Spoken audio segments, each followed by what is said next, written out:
Hello and welcome back to Earth Elects. Today we'll be talking about the 2021 Ugandan presidential and parliamentary election that was held on the 14th of January 2021.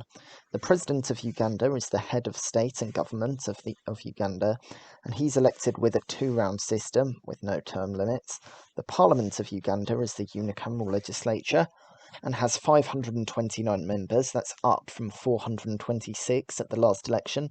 353 representatives from first-past-the-post constituencies, 146 seats reserved for women elected the same way, and 30 appointees. 10 for the army, 5 for youths, 5 for elders, 5 for unions, and 5 for the disabled. At least 1 in 5 for each group must be women. The first party is the National Resistance Movement. That's the Ugandan Nationalist Party with 293 seats at the last election.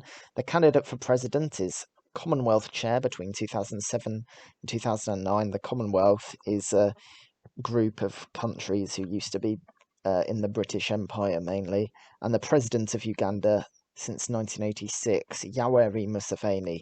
His campaign was focused on further economic integration in Africa.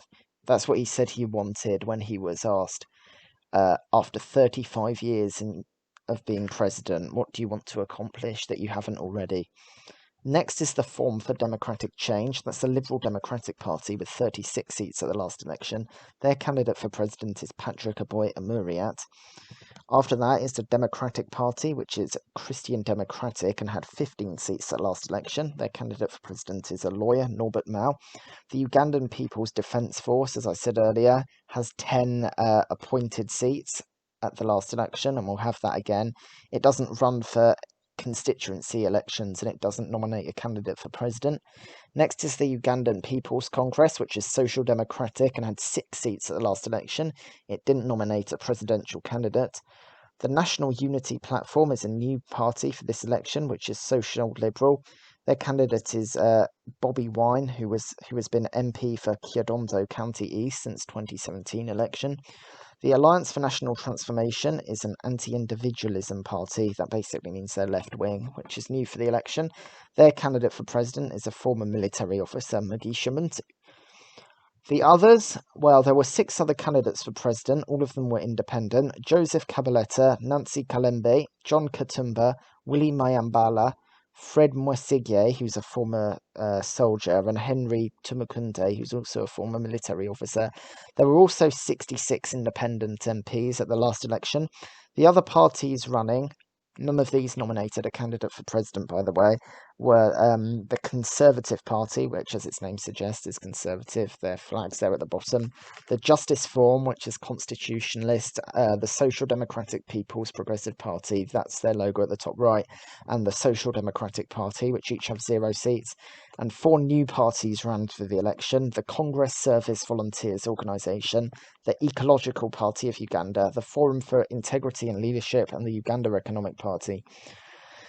Campaigning was stopped in certain areas due to the COVID-19 pandemic, but some said that it was actually because these were areas where the opposition was popular.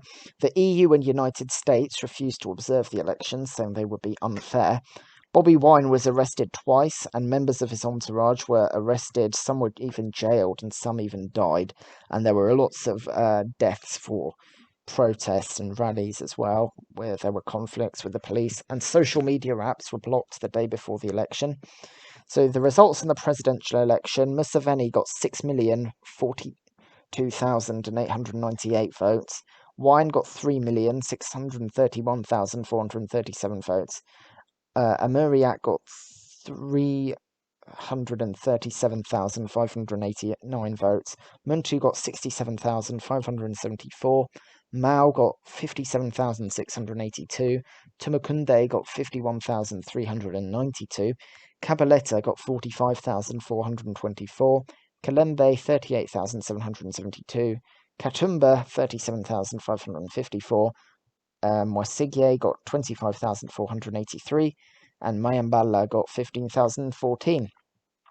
In the parliamentary election, the NRM got 336 seats, the NUP got 57, the FDC 32, the UPDF got 10, of course, the Democratic Party got 9, The UPC got 9, the Justice Forum and PPP both got 1, and 74 independents. Museveni got 58.4% of the vote then, and that was enough to win in the first round. Wine got 35.1%, Amuri at 3.3%, and no other candidate got 1%.